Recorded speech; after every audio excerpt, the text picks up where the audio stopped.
اعوذ باللہ من الشیطان الرجیم، بسم اللہ الرحمن الرحیم۔ اچھا جی، جو لاسٹ سوال تھا ڈیموکریٹک سسٹم کے بارے میں، اس میں نے آپ سے کہا تھا ایک سوال ہے جس کے دو حصے ہیں۔ یہ دوسرا سوال اب اس کے اوپر بات کرتے ہیں۔ دوسرا حصہ اس کا یہ تھا کہ اگر ہم یہ ازیوم کر لیں کہ پاکستان ایک اسلامی ملک ہے، تو ہمارا کس قسم کا گورنمنٹ کا نظام ہونا چاہیے یا کس قسم کی ڈیموکریسی ہونی چاہیے پاکستان میں۔ دیکھیں، میں بات پھر میں اس سوال کے بارے میں کافی سوچا، اور میں کافی عرصے میں بات اسی وقت کرتا ہوں جب میرے پاس اس کا کوئی نہ کوئی سلوشن ہوتا ہے۔ میں نے اس پہ کافی کام کیا ہوتا ہے۔ میں کافی سالوں سے اس کے اوپر سوچتا رہتا ہوں، اور میرے پاس ایک اس کا خاکہ موجود ہے، لیکن میرا خیال ہے یہ ایک اچھا فورم نہیں ہے جس کے اوپر میں یہ بات کروں کہ جی پاکستان کا، نہ میں اس سیاست میں ہوں، نہ میں اس لیول پہ ہوں، اور نہ ہی یہ ایک عام آدمی کو ہونا چاہیے کہ جی کیا ہونا چاہیے پاکستان کا، کس ایگزیکٹلی سسٹم کیسا ہونا چاہیے، اور اس کے لیے نیٹی گریٹی اس کی کیا ہوں گی۔ لیکن اس پروگرام کے حوالے سے میں آپ کو کچھ گائیڈ لائنس ضرور دے دیتا ہوں۔ اگر آپ کو وہ گائیڈ لائنس پتہ ہوگی نا، تو آپ کے دماغ میں بھی یہ خاکہ بننا شروع ہو جائے گا، اور میرا خیال ہے کہ وہ بہتر طریقہ وہی ہے۔ دیکھیں، اسلام ایک ایسا نظام ہے، ایک ایسا دین ہے جو کہ اکثر چیزوں کے بارے میں، بلکہ تمام چیزوں کے بارے میں، قرآن پاک اسپیشلی، وہ آپ کو گائیڈ لائنس دیتا ہے۔ وہ آپ کو پورے کا پوری چیز نہیں بتاتا۔ فار ایگزامپل، اللہ سبحانہ تعالیٰ نے قرآن پاک میں کپڑوں کے بارے میں، یعنی کہ سطر کے بارے میں تو بتا دیا، کہ جناب بے حیائی کے بارے میں بتا دیا، آپ کو فحشا کے بارے میں ذکر کر۔ اب یہ فحشا ہے کیا، یہ آپ کو سنت سے پتہ چلے گا۔ یہ تو کہہ دیا پاک کھاؤ، لیکن یہ نہیں کہا کہ صبح ناشتے میں دہی کھانا، دوپہر کو جناب یہ نہیں کہا اللہ تعالیٰ نے جناب کتنے تم نے چھٹانگ گوشت کھانا ہے۔ تو اس کا مطلب ہے کہ ایک پالیسی مینول ہے قرآن پاک ہمیں، اور یہ ہمیں اختیار دے دیا گیا۔ فار ایگزامپل، اکثر لوگ کہتے ہیں شلوار قمیض اسلامی ڈریس ہے۔ میں اکثر حیران ہوتا ہوں کہ شلوار قمیض اسلامی ڈریس کہاں سے ہو گیا۔ اگر شلوار قمیض کو ہم اسلامی ڈریس مان لیں، ہو سکتا ہے شلوار قمیض بھی اسلامی ہو، خاص قسم کا شلوار قمیض، لیکن اگر ہم صرف شلوار قمیض کو ہی اسلامی مان لیں تو پھر اسلام تو پوری دنیا کے لیے آیا تھا۔ وہ لوگ جو بیچارے الاسکا میں رہتے ہیں، وہ شلوار قمیض پہن کے تو جناب گھنٹے کے اندر فریز ہو جائیں گے۔ تو اسلام کیونکہ ایک یونیورسل دین ہے، اس نے ایک گائیڈ لائن دے دی کہ اس گائیڈ لائن کو پورا کرنا ہے۔ اب اس گائیڈ لائن کو پورا کیسے کرنا ہے، جس جگہ پہ آپ موجود ہیں اس جگہ کے تقاضے کیا ہیں، اس جگہ کے، مثلا اگر عورتوں کا حجاب کا کہا تو چلیں پاکستان کی عورت ہیں تو آپ نے چادر لے لی، کسی اور علاقے کی تو آپ نے برقع پہن لیا۔ اگر آپ یورپ میں بیٹھی ہیں تو اس وقت آپ برقع تو نہیں پہنیں گی، اس وقت ہو سکتا ہے کہ آپ سر کے اوپر کوٹ لے لیں، یا اوپر جناب آپ اپنا کوٹ پہن لیں، یا سر کے اوپر کوئی ٹوپی رکھ لیں، یا اپنے بالوں کو کسی اور طریقے سے کور کر لیں، موسم اتنا ٹھنڈا ہو۔ وہاں پہ آپ ڈرائیونگ کر رہے ہیں اور آپ نے سارا دن گھر اس طرح چلانا ہے، یا آپ ہوٹل میں کام کرتے ہیں تو چادر لے لے کے تو آپ ہوٹل میں کام نہیں کر سکتے۔ اسلام نے گائیڈ لائنس دی تھیں کھانے کی بھی۔ یہ نہیں کہا کہ دوپہر کو یہ کھانا، رات کو یہ کھانا۔ باقی لوگوں کو فیصلہ کرنے کا اختیار دے دیا کہ اب آپ جہاں جہاں پہ ہیں اس حساب سے دیکھ لیں آپ کے ساتھ آپ کو کیا ٹھیک لگتا ہے۔ اسی طریقے سے نماز کا ذکر ہے تو، لیکن حدیث میں پھر بتا دیا گیا کہ جناب فرائض کتنے ہیں اور یہ کیا ہے۔ تو اگر آپ اسی گائیڈ لائن کو دیکھیں کہ نظام حکومت کے بارے میں اسلام کی گائیڈ لائنس کیا ہیں، تو مجھے موٹی موٹی اس میں سے کچھ چیزیں نظر آتی ہیں۔ مثلا جیسے میں نے وہی ابراہیم لنکن کی کوٹ میں اگر دوبارہ بتاؤں آپ کو کہ democracy is a system, is a kind of a government, جو کہ جس کے بارے میں یہ کہا جاتا ہے it is of the people, it is by the people and it is for the people. اسلام کہتا ہے کہ اسلام کے ایک اسلامی، اس پہ بڑی ڈبیٹ ہوتی ہے کہ جناب ہمارے پاس خلافت کا نظام آنا چاہیے، ہمارے پاس وہ نظام آنا چاہیے، کوئی کہتا ہے اس پہ پریزیڈنشل سسٹم آنا چاہیے۔ میں ہر یہ جو آپ نے بتائے، اگر یہ ان تین پیمانوں پہ پورے اترتے ہیں تو پھر خلافت کا نظام بھی اسلامی ہو سکتا ہے، اور پریزیڈنشل سسٹم بھی اسلامی ہو سکتا ہے، یا کوئی اور سسٹم بھی اسلامی ہو سکتا ہے۔ تو خالی ناموں سے مت جائیں، یہ دیکھیں کہ اس اسلام نے جو انگریڈینٹ بتائے ہیں وہ پورے ہوتے ہیں کہ نہیں ہوتے، اور وہ وقت کے ساتھ ساتھ بدل بھی سکتے ہیں۔ جو آپ کے طریقے ہیں اس انگریڈینٹ کو پورا کر دیں. انگریڈینٹ ہونا ضروری ہے. تو یہ دیکھنے کی ضرورت ہے کہ کہیں ایسا نہ ہو کہ کوئی آپ کو پریزیڈنشل سسٹم کے یا خلافت کے چکر میں ڈال کے آپ سمجھیں گے یہ اسلامی ہے, پتہ چلے کہ جس اس میں وہ ٹریٹ موجود نہیں تھے جو کہ اسلام میں ہوتے ہیں. آج ہم پاکستان کو اسلامی جمہوریہ پاکستان کہتے ہیں, لیکن سب سے پہلے جو گائیڈ لائن ہے وہ سب سے پہلے ہے کانسٹیٹیوشن کی, کہ اللہ سبحانہ تعالیٰ کا نظام ایک ایسا کانسٹیٹیوشن ہو. ویسے اسلامی نظام کی سب سے پہلا جو ہے کہ ایک ایسا کانسٹیٹیوشن ہو جس میں یہ بات ہر طرح سے سمجھ لی جائے, بتا دی جائے اور اس پہ لا بنا دیے جائیں. اور وہ گائیڈ لائن کیا سورۃ الانعام کی آیت نمبر 165 میں کہ وہ هو الذی جعل لکم خلائف الارض, کہ اس نے زمین میں تمہیں نائب بنایا. اب دیکھیں نائب جون سا ہے, اگر آپ کو بتا دیا گیا نائب ہیں آپ, تو پھر اس کا مطلب ہے کہ آپ کی جو ووٹنگ کا نظام ہے, جو آپ میجورٹی سمجھتے ہیں, میجورٹی آلویز ون, تو میجورٹی اس وقت ون کرے گی کہ اگر آپ اللہ سبحانہ تعالیٰ کی بتائی ہوئی گائیڈ لائنز کے اوپر سٹیپ اوور نہیں کریں گے.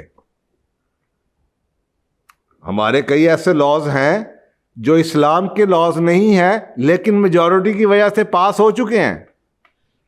تو اسلامی ایک ریاست کا سب سے اہم چیز جس سے باقی تمام چیزیں نکلیں گی کہ اس کانسٹیٹیوشن میں یہ بات پاکستان کے کانسٹیٹیوشن میں لکھ تو دیا گیا کہ اس اسلامک ریپبلک آف پاکستان, اور ایسا کوئی لا نہیں بنے گا جو کہ پاکستان کے اسلام کے خلاف ہو, لیکن یہاں پہ اتنے لاز ہیں جو اسلام کے خلاف ہیں. تو کانسٹیٹیوشن میں یہ انشور کیا جائے کہ اس نے زمین میں تمہیں نائب بنایا ہے. نائب کے پاس اللہ سبحانہ تعالیٰ کے نظام کو تبدیل کرنے کی اختیار نہیں ہے. اس اللہ سبحانہ تعالیٰ کی یارڈ سٹک کو نافذ کرنے کی اتھارٹی دی گئی ہے, بدلنے کی اتھارٹی نہیں دی گئی. اور یہ پوائنٹ بہت ویلڈ ہے. اگر آپ اپنے تمام لیگل لاز کو دیکھنا شروع کر دیں اور پرکھنا شروع کر دیں تو آپ کو لگے گا کہ کئی اسلامی لاز ایسے لاز ہیں اس ملک میں جو کہ اسلام کے ساتھ ڈائریکٹلی کانٹراڈکٹ کرتے ہیں. اور میں اس بحث میں نہیں جانا چاہتا کہ آپ اصل لرننگ چھوڑ دیں, ہم اس پہ بحث شروع کر دیں. اس پہ آپ سوچیں, آپ کو کئی نظر آ جائیں گے. میں ایک چھوٹی سی اگزامپل لے لیں. اللہ سبحانہ تعالیٰ کے نظام کے اندر دوسری شادی کے لیے پہلی بیوی سے پوچھنے کی ضرورت نہیں ہے, آپ کے ملک کے قانون کے مطابق پوچھنے کی ضرورت ہے. اللہ سبحانہ تعالیٰ کے نظام میں ایک بالغ آدمی ہونے کے لیے شناختی کارڈ ہونا یا 18 سال کی عمر ضروری نہیں ہے, بالغ کا ذکر ہے. اور آپ کو پتہ ہے بالغ ہونا وقت کے ساتھ ساتھ بدلتا چلا جاتا ہے. ایک زمانے میں 16 سال, میں جب آرمی میں گیا تو میں میٹرک کے بعد گیا, اس وقت تک ہم 14.5 سال کی عمر تھی, داڑھی شیو کچھ بھی نہیں تھی اور ہم بالکل واقعی معصوم تھے. تو 14 سال کا لڑکا معصوم ہوتا تھا ہمارے دور میں. آج کل تو جناب 10 سال کے بچے اور بچیاں جو ہیں وہ اتنے تیز ہیں کہ آپ سوچ نہیں سکتے. وہ خوراکوں کی وجہ سے, ماحول کی وجہ سے اتنے تو بلوغت کا کرائٹیریا تھا, ایج کے نمبر 18 کا کرائٹیریا نہیں تھا. میں آپ کو چھوٹی موٹی ایگزامپلس دے رہا ہوں کہ کس طریقے سے ہم بعض مس گائیڈڈ ہو جاتے. تو آپ کو اللہ نے زمین میں نائب بنایا اور بعض پہ درجے بلند کر دیے تاکہ تمہیں اپنے دیے ہوئے حکموں میں آزمائے. یہ اللہ نے کتنا کلیئر بتا دیا کہ میں نے تمہیں ایک ملک دیا, میں نے تمہیں اختیار دیا کہ تم جناب کیبنٹ میں بیٹھے ہوئے ہو, تمہیں اللہ تعالیٰ نے لیجسلیچر باڈی کا ممبر بنا دیا, اور اللہ کہہ رہا ہے میں نے تمہیں یہ پوزیشن اس لیے دی, تمہیں حکومت اس لیے دی, تمہیں اقتدار اس لیے دیا تاکہ میں تمہیں آزماؤں کہ تم اللہ کے جو حکم ہے تم اس کو کیسے نافذ کرتے ہو. آپ کو سوچیں, اگر ہم کہتے ہیں کہ چور کے ہاتھ کاٹ دیجئے اسلام کا نظام ہے, تو آپ کو پتہ چلتا ہے ہیومن رائٹس والے آ جاتے ہیں. آپ کہتے ہیں جناب اسلام میں حد ہے زنا کی, تو آپ کو جناب ہیومن رائٹس والے کہہ دیتے ہیں کہ جناب آپ کے ملک میں حد نہیں لگائی جائے گی.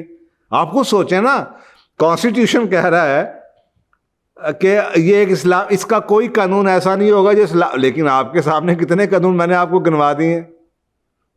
تو یہ بات لمبی ہوتی چلی جائے گی. میں نہیں ایک سیاست کا بندہ نہیں ہوں, نہ ہی میں اس میں پڑھنا چاہتا ہوں. میں ایک استاد ہوں, میں ایک منٹور ہوں. میرا کام صرف یہ ہے جو اپنی عقل کے مطابق اور جو میری اس دلیل جو اللہ سبحانہ تعالیٰ کی ڈیوائن گائیڈنس ہے اس میں نے جو اس سے سمجھا میں آپ کو بیان کر دوں. تو اب آپ یہ خود سوچئے کہ اس آیت میں کانسٹیٹیوشن موجود ہے. انسان کا جو نائب بنایا جا رہا ہے اس کو کانسٹیٹیوشن اللہ نے دے دیا ہے کہ میں تمہیں نائب بنا رہا ہوں, ڈپٹی بنا رہا ہوں, اور تمہیں اختیار دے رہا ہوں تاکہ میں آزماؤں کہ تم میرے حکموں کو کیسے نافذ کرتے ہو. آپ مجھے بتائیں یہ واہیاتی, فحاشی, عریانی, تعلیم و تربیت, ہیلتھ کے اوپر, فلاح کا, زکوٰۃ, ٹیکس, فلانا چیز, غربت, غریبوں, تو یہ سارے لا آپ کو لگتا ہے اسلامی ہیں اس ملک میں؟ نہیں ہے نا. تو بنیاد یہ وجہ آپ کو سمجھنے کی ضرورت ہے کہ اختیار کانسٹیٹیوشن پیس سیٹ کرتا ہے کہ جناب آپ کو اس کانسٹیٹیوشن کے مطابق آپ نے نافذ کرنا ہے, اور وہ انشور کیا جاتا ہے کہ کانسٹیٹیوشن سے ہم ہٹے نہ.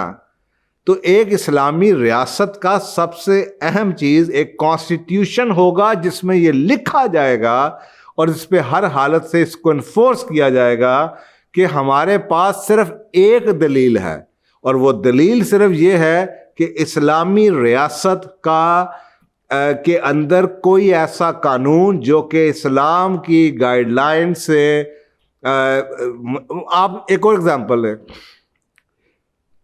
1400 سال پہلے کہا گیا عورتوں کو مساجد میں آنے سے نہ روکا جائے. آپ کے سامنے مساجد میں خواتین آتی رہیں, مسجد نبوی میں آتی رہیں. آج آپ کے کتنے ملک کی مساجد ہیں جس میں عورتیں یعنی کہ جو جینڈر فرینڈلی ہیں. میں اکثر عورتوں سے کہتا ہوں آپ یہ رائٹ کے لیے کیوں نہیں فائٹ کرتی ہیں کہ آپ کو مساجد جون سی ہیں وہ جینڈر فرینڈلی بنائی جائیں اور آپ کو جناب جگہ دی جائے. تو یہ اسلامی ریاست کیسی ہو سکتی ہے جہاں پہ اللہ تعالیٰ کے رسول نے یہ آپ کے سامنے بتایا کہ عورتوں کو آنے دیں. ان کا ایک مدرسہ تھا, تعلیم و تربیت تھی. اسی لیے تھے اب عورتیں آدمی کچھ سن رہے ہوتے ہیں, عورتوں کو نے تو وہ بات سنی نہیں ہوتی جو مسجد میں ہو رہی ہوتی, جو خطبے میں ہو رہی ہوتی. ایجوکیشن سسٹم آپ کو پتہ ہے کہ مساجد کے اندر عورتوں کے لیے دروازہ پیچھے ہوتا تھا, پچھلی صفوں میں عورتیں ہوتی تھیں. اب یہ پالیسی ہے کہ جناب پالیسی کیا ہے, اب اسکولوں کالجوں کے اندر آپ دیکھتے ہیں, اسپیشلی یونیورسٹیوں کے اندر, کالجز کے اندر لڑکے لڑکیاں ساتھ والے ڈیسک میں ایک دوسرے کے ساتھ بیٹھے ہوتے ہیں.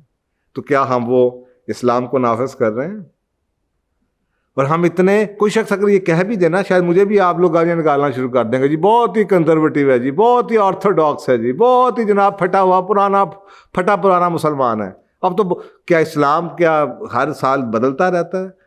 کیا اسلام کی گائیڈ لائنس بدلتی رہتی ہیں؟ تو ایسا سسٹم جس میں کوئی چیز آپ کو نظر نہ آئے, آپ کنٹرول کریں. آپ میڈیا کو کنٹرول نہیں کر سکتے, آپ اشتہاروں کو کنٹرول نہیں کر سکتے, آپ ملٹی نیشنل کمپنیز کو کنٹرول نہیں کر سکتے, آپ اسلامی حدود کو نافذ نہیں کر سکتے, آپ جناب کالجوں اسکولوں کے اندر آپ جینڈر کے ریلیشن شپ کو انفورس نہیں کر سکتے, آپ عورتوں کے حقوق جون سے اللہ نے ان کو دیے ہیں اس کو انفورس نہیں کر پا رہے, آپ ان کی وصیت کو انفورس نہیں کر پاتے, آپ جناب خواتین کے ساتھ کیا کچھ, اور وہ فضول میں ایکسٹرا لا بنائی جاتے ہیں, اور جو بیسک اللہ سبحانہ تعالیٰ نے دی اس کو آپ چھوڑے بیٹھے ہوئے ہیں.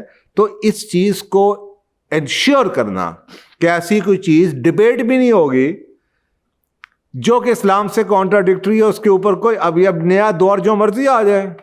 مجھے نظر آ رہا ہے کہ جناب یہ جو شادیاں ہم مشکل کیے جا رہے ہیں اور بغیر شادی کے تعلقات کو ہم آسان کیے جا رہے ہیں, لیکن اس کے اوپر کوئی بات نہیں کرتا کہ کیا یہ ہمارا مینڈیٹ ہے اللہ کے خلیفہ ہونے کے ناطے.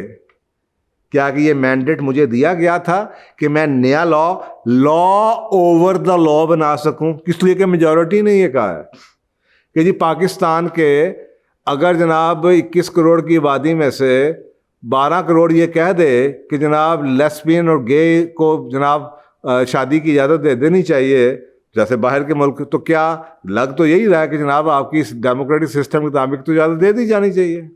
تو کیا یہ میجورٹی تو اس کو زیادہ دے دے گی, لا تو بن جائیں گے, جیسے بڑے لا ایسے بنے پہلے. تو کیا اس اللہ سبحانہ تعالیٰ نے آپ کو اس کا اختیار دیا تھا, اس قانون سازی کا اختیار دیا تھا جو اللہ کے قانون کے اوپر ہو. اللہ نے تو آپ کو اس قانون سازی کا اختیار دیا تھا جو کہ اللہ کے قانون کو نافذ کرنے کی قانون سازی ہو.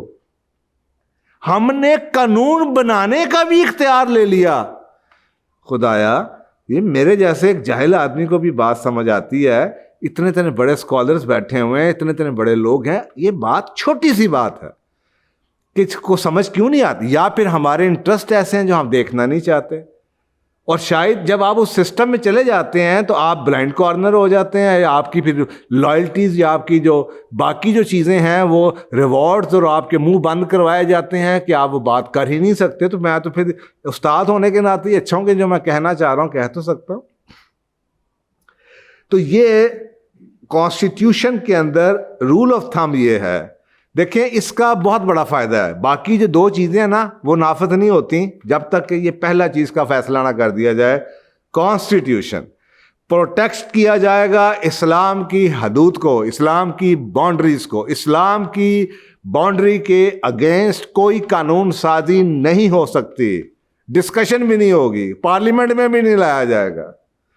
ایک شورا کونسل ہوگی اوپر, وہ پہلے اس کو ریجیکٹ کر دے گی, یہ انٹرٹین نہیں ہو سکتا. کوئی سپریم کورٹ میں جا کے ڈال دے جناب کہ جناب یہ فلانی سزا کو سسپینڈ کر دیا جائے, اس کے ہاتھ نہ کاٹے جائیں, تو آپ کے ایسی چیز انٹرٹین نہیں ہو سکتی جو کہ اسلام کی حدود کے اگینسٹ ہے. ایک ملک بچا تھا سعودی عرب جہاں پہ حدیں لگتی تھیں, اب وہاں پہ بھی ختم ہو گئی. تو اب آپ کے سامنے یہ تو بچا ہمارے کانسٹیٹیوشن کا سلوک. اب اس میں میں اور آپ کیا کر سکتے ہیں؟ تو میں بتا بھی دوں گا تو نافذ تو ابھی ایسے ہونے نہیں لگا. وہ تو بتانے سے ماس وائس کے کہ آپ کو اور پریشانی ہوگی, یہ باتیں کریں گے اور کیا ہونا, کچھ بھی نہیں ہونا. تو جو میں نے اس لیے کہا کہ میں آپ کو موٹی موٹی باتیں بتا دیتا ہوں, لیکن اب آپ کہیں جی پورا چاک آؤٹ کر کے پلان میرے پاس, میں وہ بھی آپ کو دے سکتا ہوں, لیکن اس کا فائدہ نہیں ہے, کیونکہ نہ وہ آپ کا اختیار ہے کہ آپ نے جا کے نافذ تو کرنا نہیں ہے. ایک عوام ہونے کے ناطے تو آپ کو صرف یہ پتہ ہونا چاہیے کہ آپ کو یہ سسٹم بتایا جا رہا ہے, تو آپ اس کو 3 چیزوں پہ پرکھ لیں. اگر وہ 3 چیزوں پہ پرکھ کے پورا اتر تو آپ کہیں اسلامی ہیں. لیکن جب جو بنانے والے ہیں سسٹم, ان کو اگر چاہیے کہ کیا سسٹم ہونا چاہیے تو ٹھیک ہے, وہ پھر میں ایک سیپریٹ پروگرام یا سیپریٹ ان کے ساتھ میٹنگ کر سکتا ہوں. تو یہ پہلی گائیڈ کانسٹیٹیوشن, کہ اسلامی ریاست کا کانسٹیٹیوشن کیا ہوگا. اور یہ اس کے اوپر دیکھیں 2 موٹی موٹی باتیں میں آپ سے کرتا ہوں. دیکھیں ایک سمپل سی بات ہے کہ جب آپ کہہ دیتے ہیں نا کہ یہ اسلامی ریاست ہے, اب آپ مجھے بتائیں کہ ہمارے 2 موٹے موٹے قانون جون سے ہیں شریعت کے, ہم وائلیٹ کرتے ہیں اپنے ملک کی سو کالڈ پارلیمنٹری سسٹم کو چلانے کے لیے. فار ایگزامپل صحیح مسلم کی حدیث ہے, اور یہ عبد الرحمن بن سمورہ رضی اللہ تعالیٰ فرماتے ہیں کہ رسول پاک صلی اللہ علیہ وسلم نے فرمایا کہ عبد الرحمن مجھ سے کوئی پوزیشن اتھارٹی کی مت مانگو, کیونکہ اگر وہ تمہیں پوزیشن دے دی گئی جو تم مانگ رہے ہو تو تم اکیلے رہ جاؤ گے. آپ دیکھیں ہمارے ملک میں کتنے لوگ ایسے ہیں جن کو پوزیشن دے دی جاتی ہے, اس کے بعد کوئی مسئلہ ہوتا ہے تو اس کو اٹھا کے باہر پھینک دیتے ہیں, اس کو کوئی سپورٹ بھی نہیں کرتا.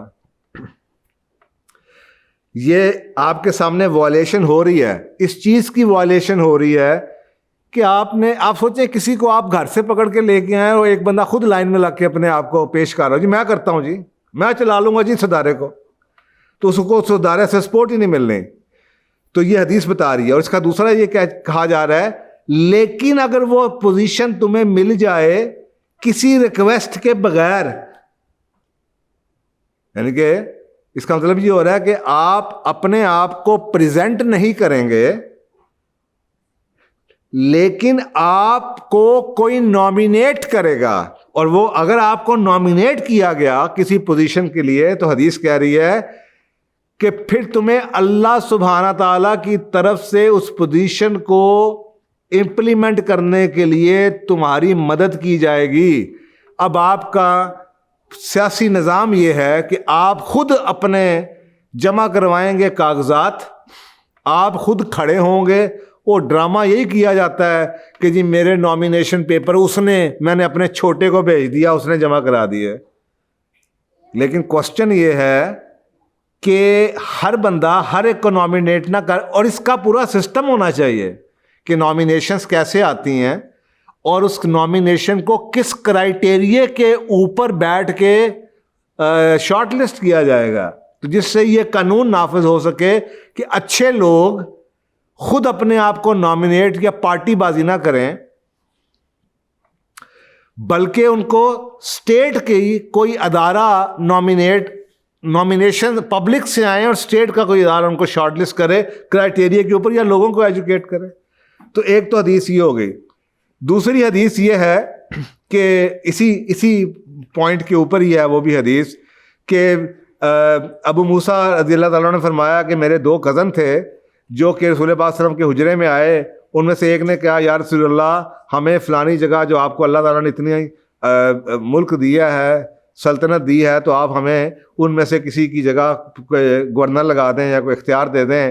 تو دوسرے نے بھی ایسی کوئی بات کی تو آپ صلی اللہ علیہ وسلم نے فرمایا کہ ہم پوزیشن کوئی کسی کو نہیں دیتے جو اس کو مانگے. سب سے بڑا فیلئر کا کرائٹیریا یہ کہ آپ جا کے مانگے جی مجھے فلانی جگہ آپ لگا دیں. تو ایسا سسٹم بنائیے جہاں پہ یہ نہ ہو، جہاں پہ لوگوں کو اسٹیٹ کے بندے کرائٹیریا کے اوپر، اور وہ کرائٹیریا بھی بڑا کلیئرلی بتا دیا جاتا ہے، اس پہ ابھی بات کرتے ہیں، تو وہ خود نامینیٹ اپنے آپ کو نہ کر سکیں یا اپنی پارٹی کے تھرو نہ کر سکیں. دوسری موٹی گائیڈ لائن دیکھیں، اسلام کے اندر بڑی کلیئر باتیں ہیں کہ جو شخص عصبیہ کے لیے بلائے، عصبیہ کے لیے لڑے یا عصبیت کے لیے مارا جائے، اس کا ہم سے کوئی تعلق نہیں. اور یہ عصبیہ کیا کہتے ہیں؟ ایسا کوئی سسٹم جو لوگوں کو ڈیوائیڈ کرے. اس کے اندر برادری بازی، اس کے اندر پارٹی بازی، اس کے اندر پتہ نہیں کیا کچھ آتا ہے. اس کے باوجود آپ کے ملک میں پارٹی کا نظام ہے، پارٹیوں کا نظام ہے. تو یہ پارٹی بازی نہیں ہونی چاہیے. جب آپ ایک دوسرے کے گلے کاٹ رہے ہوتے ہیں، ایک دوسرے کے خلاف نعرے لگا رہے ہوتے ہیں، اسلامی اسٹیٹ میں ایسا نہیں ہوتا. حضرت عمر فاروق کی کوئی پارٹی نہیں تھی، حضرت عثمان غنی کی کوئی پارٹی نہیں تھی، حضرت ابو بکر کی کوئی پارٹی نہیں تھی. ہم لوگوں نے یہ پارٹی، یہ اسلام کے یہ تو مذاق ہے نا ایک، کہ جناب اسلام کہہ رہا ہے یہ نہیں ہوگا، آپ جناب پارٹی بازی. مطلب ہے کہ اسلامی ریاست میں پارٹی سسٹم نہیں ہونا چاہیے. تیسرا موٹی موٹی کرائٹیریا کانسٹیٹیوشن کے اندر آپ کو جو نظر آتا ہے وائلیشن، وہ یہ نظر آتی ہے کہ آپ کا کانسٹیٹیوشن کا نظام یہ کہتا ہے، یہ الیکٹورل پروسیس یہ کہتا ہے کہ جی ہر بندے کا ایک ووٹ ہے. تو ہم یہ زیوم کرتے ہیں کہ تمام لوگ برابر ہیں. اللہ سبحانہ تعالیٰ نے قرآن پاک میں لوگوں کو 3 طرح کی کرائٹیریاز دی ہیں اور پوچھا ہے. نمبر 1، سب تم میں سے بہتر وہ جو زیادہ تقوی والا ہو. کہ نہیں، یا تو آپ کہہ سکتے ہیں کہ یا کسی کے تقوی کو ہم کیسے آزمائیں، لیکن کوئی آپ اس کا ریکارڈ تو چیک کر سکتے ہیں کہ اس کا کردار مورل کیسے رہے ہیں. تقوی کے آپ صاحب ذرا یہ تو نہیں میں دیکھ سکتا کہ میں اللہ سے کتنی نمازیں پڑھتا ہوں، نفل پڑھتا ہوں، لیکن میرا اگر مجھے اللہ سے خوف ہے تو میں دیکھ سکتا ہوں میں نے کتنوں کی پراپرٹی ہڑپ کیا ہے، میں نے کتنے فراڈ کیے ہیں، میں نے کتنے ٹیکس کے جھوٹ بولے ہیں، میرے پہ کتنے مقدمے ہیں. نمبر 2، تم میں سے بہتر، سورۃ زمر کی آیت ہے کہ بتاؤ تو صحیح کیا علم والے اور بغیر علم والے برابر ہو سکتے ہیں؟ اس پہ بھی ڈیبیٹ ہو سکتی ہے کون سے علم والے. چلیں کچھ تو کرائٹیریا بنائیں کہ پڑھا لکھا آدمی، آپ کا جناب میٹرک آدمی کرتا ہے، BA کرتا ہے، جھوٹی ڈگری لیتا ہے، وہ الیکشن میں آ کے کھڑا ہو جاتا ہے. اس ملک سے کیا ایک پڑھے لکھے آدمی کا کچھ اور بیار ہوگا. ہاں، یہ بھی کہا جاتا ہے پڑھے لکھوں نے اس ملک کو بہت نقصان پہنچایا، ٹھیک کہا ہوگا، لیکن چلیں آپ کچھ پڑھائی کے ساتھ کچھ اور کرائٹیریا بھی لگا دیں، کردار بھی لگا دیں، خوف خدا بھی لگا دیں، اس کا پچھلا پاس بھی ڈال لیں. کم از کم اللہ کے نظام کو جو اللہ آپ کو گائیڈ لائن دے رہا ہے. اور تیسرا کہا گیا تم میں سے بہتر وہ جو کہ اخلاقیات میں بہتر ہو. آپ ان 3 چیزوں کے گائیڈ لائن تو موجود ہوگی دین میں. اب ان 3 چیزوں کو شارٹ لسٹ کرنے کے لیے، ان 3 چیزوں کو دیکھنے کے لیے، اسیس کرنے کے لیے کہ آپ نے کوئی لا سازی کرنی ہے، کوئی قانون بنانا ہے بدلتے دور کے تقاضوں کے مطابق، کہ آج کے دور میں ہم علم کسے کہتے ہیں، آج کے دور میں ہم اخلاقیات کیسے کریں گے، اور پچھلے کس چیز کی بیس پہ ہم یہ ڈٹرمن کریں گے اس کا اخلاق بہتر ہے. یہ قانون سازی آپ کر سکتے ہیں. تو میں نے آپ کو 3 موٹی موٹی گائیڈ لائن بتا دی جو مجھے نظر آتا ہے وائلیٹ ہیں، اور کانسٹیٹیوشن کے اندر یہ چیزیں کور ہونی چاہیے، جو پہلا پوائنٹ ہے. اچھا، آپ دوسری طرف دیکھیں، اسلامی جو بھی نظام ہوگا سیاسی، اس کے اندر دوسرا جو ایک پہلا ہو گیا کانسٹیٹیوشن، دوسرا ہو گیا کنسنٹ. لوگوں اب یہاں پہ میجورٹی آ سکتی ہے، یعنی کہ پہلے آپ نے انشور یہ کرنا ہے کہ جی اسٹیٹ لیول کے اوپر آپ نے 2-3، جیسے امریکہ میں ہوتا ہے 2-3 لوگ ہیں اور نامینیشن آئی، انہوں نے جناب صدر کے لیے، پھر ان کو وہ گھوم پھر رہے ہیں، اور اس کے بعد اس میں بھی کوئی اسلامائز کرنے کے لیے اسٹیٹ خرچہ اٹھا سکتی ہے کہ جناب لوگوں نے نامینیشن بھیجی تھی، لوگوں کی ہم نے ان کو پرکھا، ہم نے ان میں سے ان 3 کو سلیکٹ کیا، اب ان 3 کو اسٹیٹ اپنے الیکشن کمیشن اپنے خرچے کے اوپر جناب پورے ملک میں لوگوں کے سامنے بھیجے گا کہ جناب یہ بیسک کرائٹیریا پورا کرتے ہیں، اب لوگوں کو بھی فیصلہ کہ اس کو ووٹ کتنا. تو یہ جو کنسنٹ لوگوں کی لینا ہے، یہ الیکٹورل پروسیس کے اندر اگر گائیڈ لائن نامینیشن میں یا اختیار میں یا باقی چیزوں میں پوری ہو چکی ہے، تو پھر سیکنڈ پہ کنسنٹ لینے کے لیے آپ ووٹ کروا سکتے ہیں. یعنی کہ نامینیشن کا کام اور شارٹ لسٹنگ کا کام آپ انہیں مت دیجئے جو علم والے نہیں ہیں، جنہوں نے اپنا ووٹ 500 پہ برادری میں بھیج دینا ہے. یہ کام آپ اس شورا کو دیجئے، ایک نظریاتی کونسل کو دیجئے، ایک یعنی سینٹ کو دیجئے، کوئی ایسے لوگوں کو جو جن کا کوئی انٹرسٹ نہیں ہے کسی پارٹی کے ساتھ، جو اس ملک کے فلاح کے لوگ ہیں، جو اس ملک کے لیے سوچنے والے لوگ ہیں. ان کو آپ نے کرائٹیریا پہلے سسٹم پورے دنیا میں آپ خود سوچیں، اتنے بڑے ادارے چلتے ہیں، تو آپ کا خیال ہے وہ اپنے CEO کو، اپنے ڈائریکٹر صاحبان کو کسی کرائٹیریا کے بغیر سلیکٹ کر لیتے ہیں؟ کیا اور کتنی غلطیاں ان سے ہوتی ہیں، کتنے لوگ ہیں جو فراڈ کرتے ہیں. لیکن سسٹم بنایا ہوا ہے، تو کیا آپ ایک سسٹم نہیں بنا سکتے کہ آپ نے لوگوں کو کس طریقے سے کرائٹیریا پہ شارٹ لسٹ کرنا ہے جس کو آپ اپنے ملک کے سب سے بڑے منصب کے اوپر فائز کرنے جا رہے ہیں؟ تو اس کے اوپر کنسنٹ لیجئے، لوگوں کو ان سے ملوائیے، ان کی سپیچز کروائیے، میڈیا پہ کروائیے، سوشل میڈیا پہ کروائیے، لوگوں کو ان سے کنسنٹ لیں. اور اس کے یہ رسول پاک اس کی دلیل کیا ہے؟ رسول پاک کے زمانے میں بیعت کا ایک ہوتا تھا، اوتھ لیا جاتا تھا کہ ہم اس بندے کے ساتھ. اب آپ دیکھیں بیعت آج کل کے دور میں بیعت سمجھ لیں آپ ووٹ والی بیعت ہو. اب آپ 20 کروڑ کی وادی کو بلا کے اوتھ تو لے نہیں سکتے. لیکن جب میں کسی شخص کو، وہ جو 2 لوگ تھے جس کو اسٹیٹ نے میرے سامنے پیش کیا، اب میں کہہ رہا ہوں میں نے اس کو ووٹ دینا، اس کا مطلب ہے میں اس پہ بیعت لے رہا ہوں.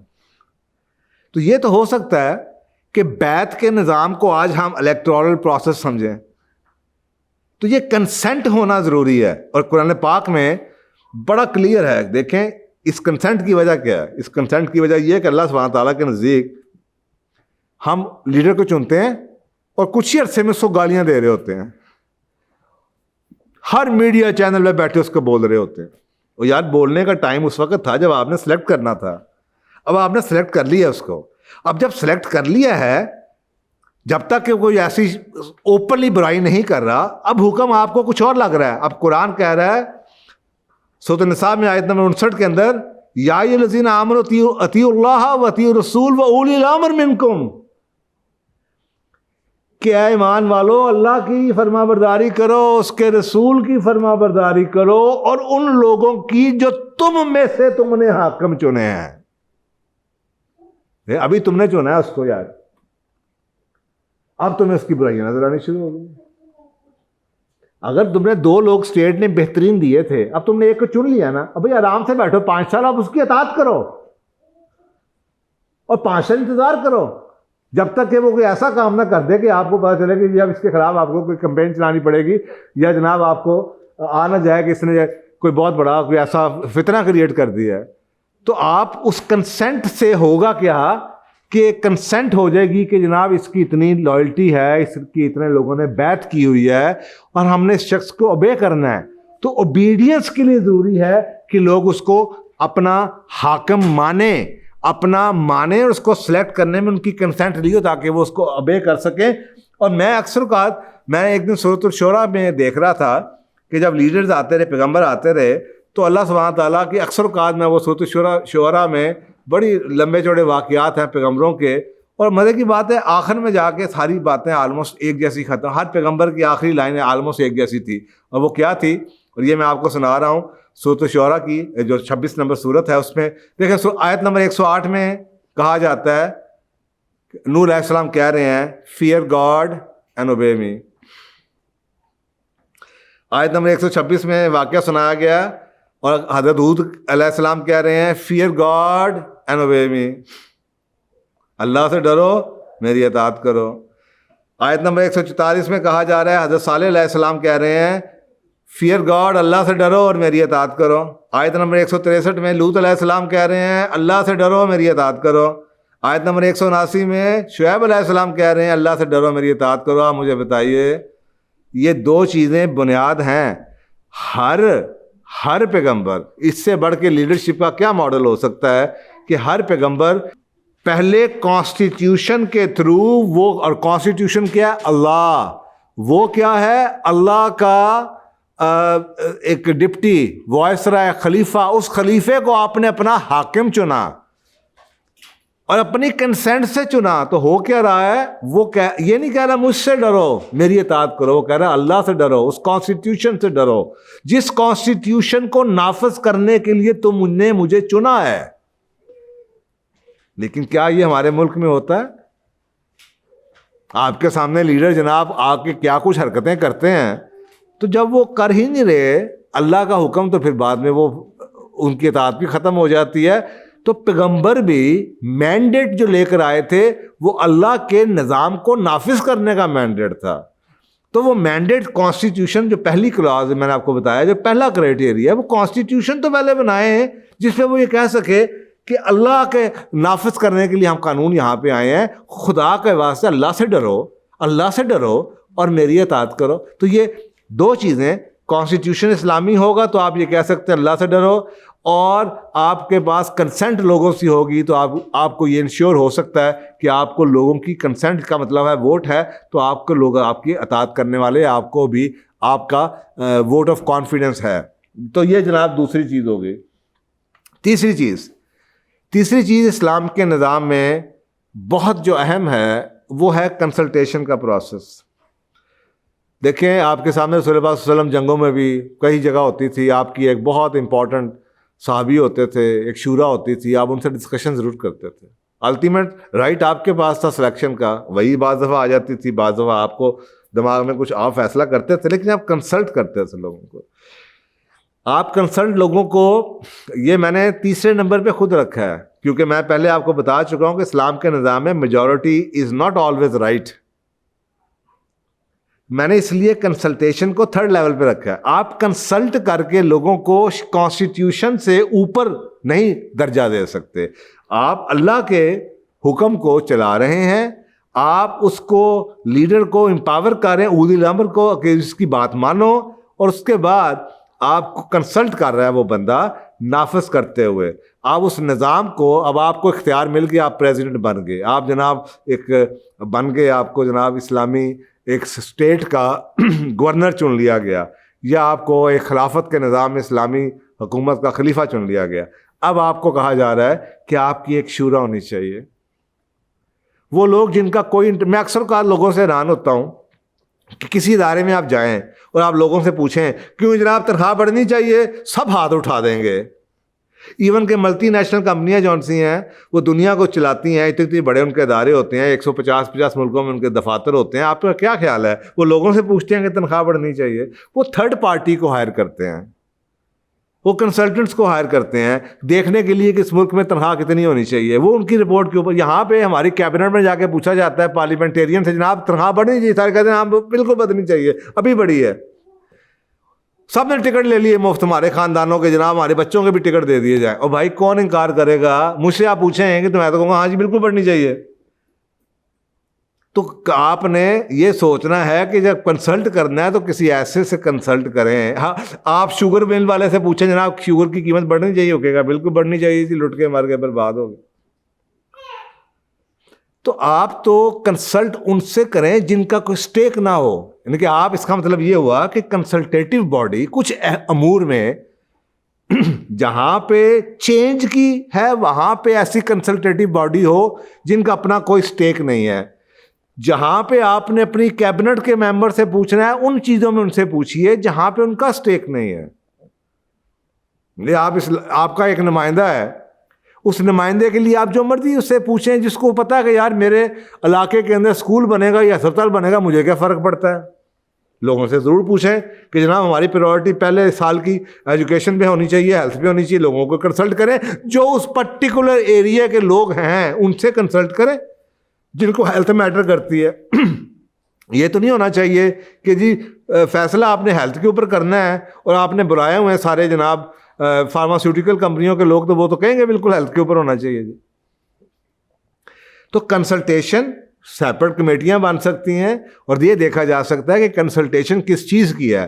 اور اس کے اوپر سورۃ آل عمران کی آیت ہے 159 نمبر، اور اس میں اللہ سبحانہ تعالیٰ کہہ رہے ہیں اور کام میں ان سے مشورہ کر لیے. پیغمبر رسول پاک صلی اللہ علیہ وسلم کو کہا جا رہا ہے کہ ان سے مشورہ کر لیا کرو، پھر جب کام کا ارادہ کر چکو تو پھر اللہ پہ بھروسہ کرو، اور بے شک اللہ توکل کرنے والوں کو بہت پسند کرتا. تو بنیادی طور پہ کنسلٹیشن ایک اللہ سبحانہ تعالیٰ کا حکم ہے کہ کنسلٹ کرنا تو ضروری ہے. اب کنسلٹ کرنے کے بعد آپ نے اپنا ایک اوپینین بنانا ہے، اور جب اس پہ کہا جا رہا ہے کہ اس اوپینین کو جب آپ تم فیصلہ کر لو تو بس پھر فیصلہ کر لو، اس پہ ڈٹ جاؤ.